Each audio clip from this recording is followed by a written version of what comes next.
Au nom du Père, du Fils et du Saint-Esprit, ainsi soit-il. Nous fêtons aujourd'hui l'Immaculée Conception. On a sorti les plus beaux ornements, les fleurs, et prions pour nos fleuristes, car nous avons de belles fleurs. Tout est digne, et cela convient. C'est une fête des plus importantes de l'année, c'est une des plus grandes fêtes mariales. Et pour bien comprendre l'Immaculée Conception, il ne faut pas réduire cette fête, cette réalité, à un simple privilège, ce qu'est l'Immaculée Conception. C'est un privilège unique, mais ce n'est pas simplement un privilège. C'est bien plus que la simple préservation de la faute originelle. Et pour le comprendre, il faut revenir au principe de toute chose, Dieu. L'Écriture nous dit « Ne donnez à personne sur la terre le nom de Père, car il n'est pour vous qu'un seul Père, celui des cieux. » Autrement dit, tout vient de Dieu. Personne ici-bas n'est vraiment Père, si ce n'est Dieu, parce que le Père, c'est celui qui donne et qui ne reçoit pas d'abord. C'est donc le premier et unique vrai Père, c'est Dieu, parce que c'est lui qui donne en premier, gratuitement, sans rien recevoir, sans avoir besoin de rien recevoir. Tout le reste, donc, n'est qu'un écho de cette paternité, de cette puissance du Père Céleste. Un écho d'abord éternel et parfait en Dieu même, ce sera la Sainte Trinité. Et puis des échos extérieurs à Dieu, plus ou moins parfaits, à divers degrés, et ce sera la création. Car en effet, toute créature est un écho plus ou moins lointain de ce Créateur, en lui ressemblant, dans la puissance ou dans sa bonté. D'abord en Dieu, dans la Trinité, tout vient du Père, de cette première personne de la Sainte Trinité. Ce Père qui engendre le Fils et l'Esprit qui procède du Père et du Fils. Tel est l'ineffable mystère de la vie trinitaire. Il appartient au Père d'engendrer éternellement le Fils. Et il appartient au Fils d'être engendré éternellement par le Père. Et il est du Père, il appartient au Père et au Fils de concevoir éternellement l'Esprit Saint. L'Esprit Saint est alors comme le fruit éternel de l'amour du Père et du Fils. Autrement dit, le Saint-Esprit est comme la conception amoureuse, incréée, éternelle du Père et du Fils. Conception éternelle du Père et du Fils. Voilà ce qu'est le Saint-Esprit. Retenez cette expression. La conception éternelle du Père et du Fils. Maintenant, dans la création, tout sera à cette marque trinitaire, plus ou moins. Car certaines créatures seront plus ressemblantes, plus proches de cette paternité, de cette filiation, de cette conception divine. Dieu, après nous avoir révélé qu'il était Père, c'est-à-dire principe sans principe, engendrant éternellement un Fils, qui lui-même engendrait éternellement, a voulu manifester particulièrement ce Fils éternel en s'incarnant dans le temps. Mais Dieu a aussi voulu révéler l'Esprit qui a été conçu éternellement par le Père engendrant et par le Fils engendré. Et cet Esprit Saint, cet amour éternel du Père et du Fils, s'est alors manifesté de manière très particulière à travers l'Immaculée Conception. Car l'Immaculée Conception, avant d'être un privilège, avant d'être la préservation de la faute du péché originel, est une mission extérieure du Saint-Esprit. Autrement dit, dans le plan divin, Marie existe pour mieux faire connaître l'Esprit Saint. Marie est la mère de Dieu afin d'être la compagne de Jésus pour la gloire du Père et pour la sanctification des hommes. Cela est classique. Mais nous pensons moins qu'elle est ainsi, comme le Saint-Esprit, avec le Verbe éternel pour la gloire du Père et pour la sanctification des hommes. Commencez à entrevoir la grandeur ineffable de Marie. Elle est l'Immaculée Conception, elle est l'écho de cette éternelle conception. Le meilleur écho. D'ailleurs, c'est tellement vrai que c'est un nom propre. L'Immaculée Conception à Lourdes est devenue un nom propre. C'est son nom. C'est ce qui la caractérise parfaitement. Le pape Pie IX, dans sa bulle de dogme de l'Immaculée Conception, rappelle que les pères ont attesté que la Vierge bienheureuse était un tabernacle créé par Dieu lui-même, formé par le Saint-Esprit. qu'elle devait être célébrée comme celle qui avait été d'abord l'œuvre propre de Dieu, comme celle qui avait échappé au trait et au feu du malin ennemi. Elle est l'œuvre propre de Dieu. Comprenons donc qu'honorer Marie, c'est adorer d'une façon particulière le Saint-Esprit parce que c'est en elle qu'il a agi, extérieurement, mais surtout par des motions intérieures.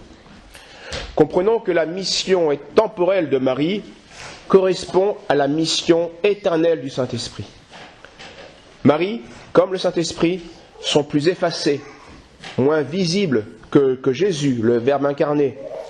Mais pourtant, l'Esprit Saint, comme Marie, sont liés au Père et au Fils, complètement soumis à eux, en dépendance parfaite avec eux. Marie est donc le chef-d'œuvre de la création. Une créature, certes, par elle-même, elle n'est rien.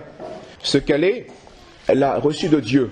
Cependant, elle est l'œuvre la plus sainte, la plus parfaite, la plus digne, la plus docile, la plus divine, la plus proche de Dieu, car unie au Verbe et la plus ressemblante à l'Esprit Saint. Voilà pourquoi l'Écriture l'appelle la toute belle, Tota Pulchrae Maria, la toute belle. Dieu a regardé sa bassesse, son insignifiance, son néant en tant que créature, et il a fait en elle de grandes choses. L'ange dira, salut, pleine de grâce. Le Seigneur est avec vous. Vous êtes bénie entre les femmes. Pie IX, toujours dans sa bulle, dit « Dieu avait prévu de toute éternité la déplorable ruine du genre humain, et il avait résolu d'accomplir, de la réparer par l'incarnation du Verbe. Il destina donc, dès les commencements et avant tous les siècles, à son Fils unique, la mère à laquelle, s'étant incarné, il naîtrait dans la plénitude des temps. Il l'a choisi, il lui marqua sa place dans l'ordre de ses desseins.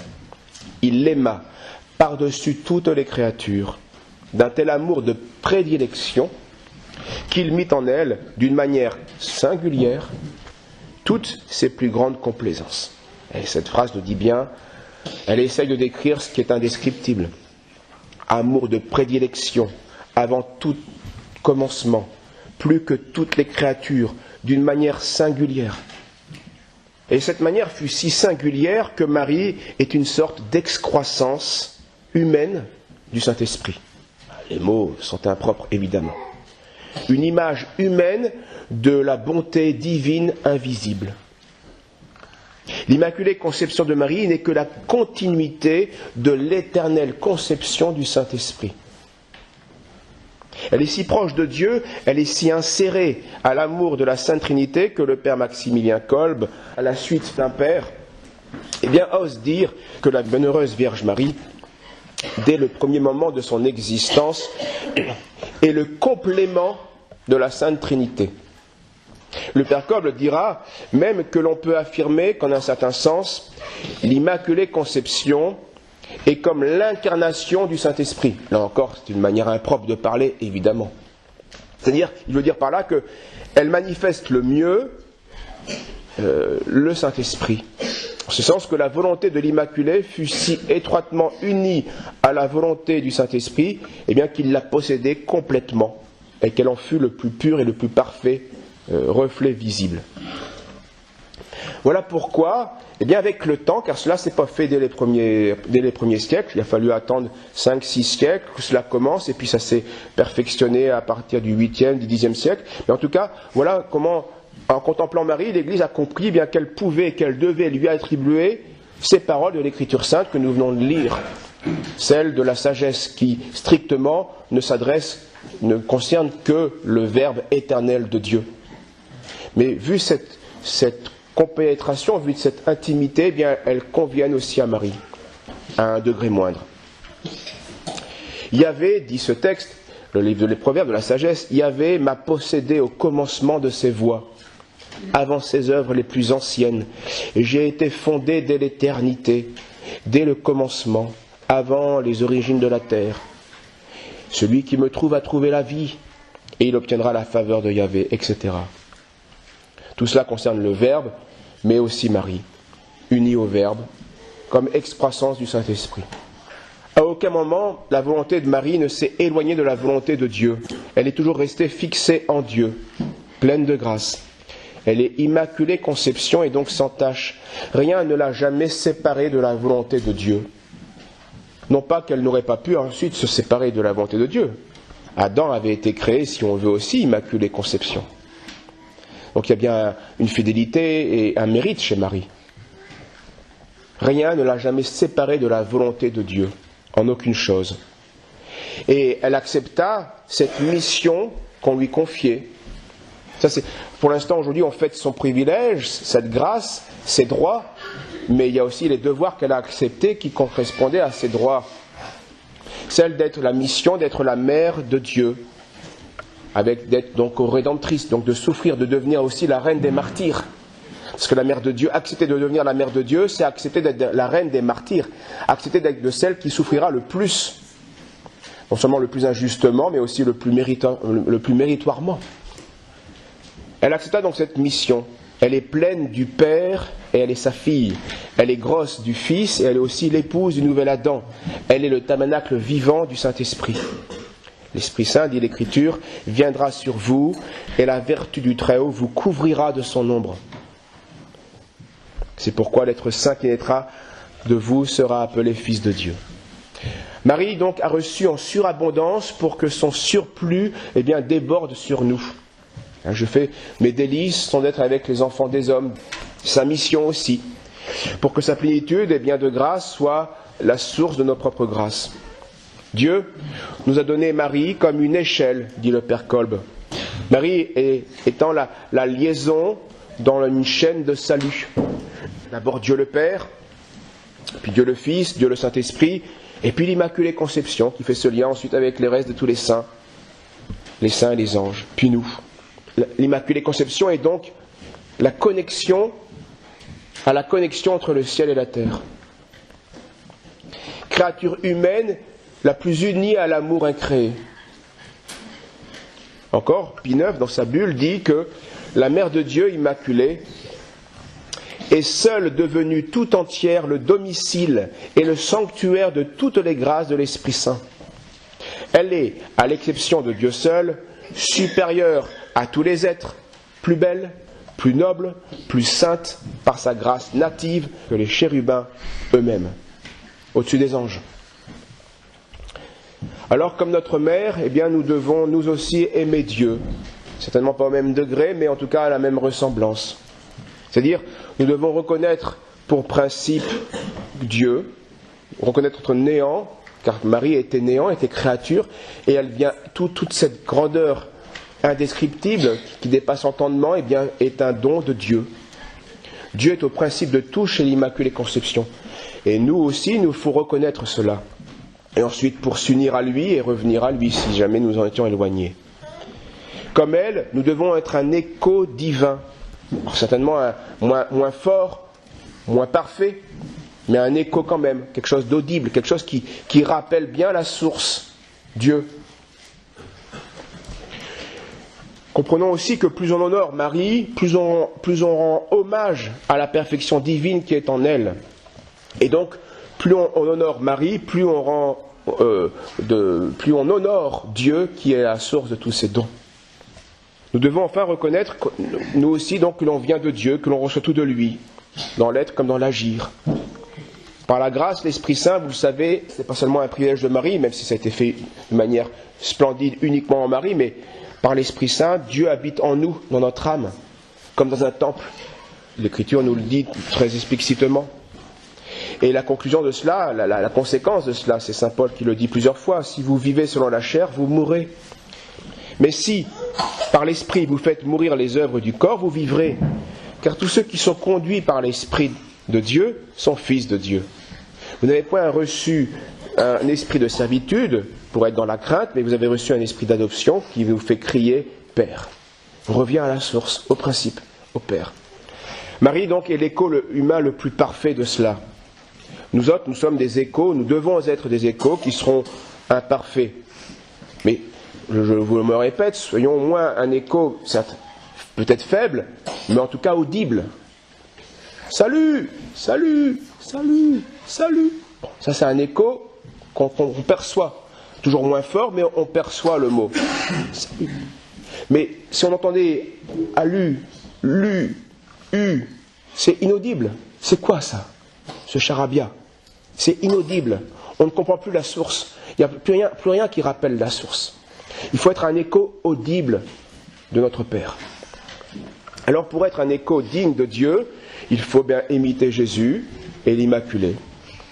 Il faut donc vivre selon l'Esprit, c'est-à-dire appartenir à l'Esprit de Dieu, se donner à lui. Et c'est là qu'on comprendra pourquoi l'importance du chapelet. À force d'écouter un écho, bien on finit par bien le percevoir, bien le comprendre, et on peut bien l'imiter, et surtout on peut, en le suivant, aller à la source. On trouve la source, qui est Dieu. En réalité, disait le Père Kolb encore, nous sommes complètement, entièrement, exclusivement voués avec toutes nos actions à l'Immaculée. Rapport mère-enfant.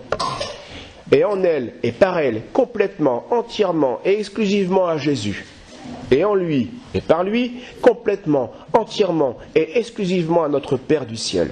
Et ce côté de chez nous, cette connexion. C'est par elle, disait toujours le Père Kolb, que remonte l'amour des créatures vers Jésus et par lui au Père, et cela grâce à l'Esprit Saint. Bien que les créatures n'y pensent pas, c'est toujours ainsi que cela se passe. Bien que les créatures n'y pensent pas, c'est toujours ainsi que cela se passe. Alors cherchons-nous à être des créatures qui y pensons, spécialement au chapelet. Spécialement au chapelet. Présentons nos prières à Marie, contemplons Marie, et cherchons à non pas être immaculés de conception, car ça ne nous a pas été attribué, ce n'était pas notre mission, mais à être les imitateurs de l'Immaculée Conception. Ça c'est possible, et ça c'est notre devoir. Au nom du Père, du Fils et du Saint-Esprit, ainsi soit-il.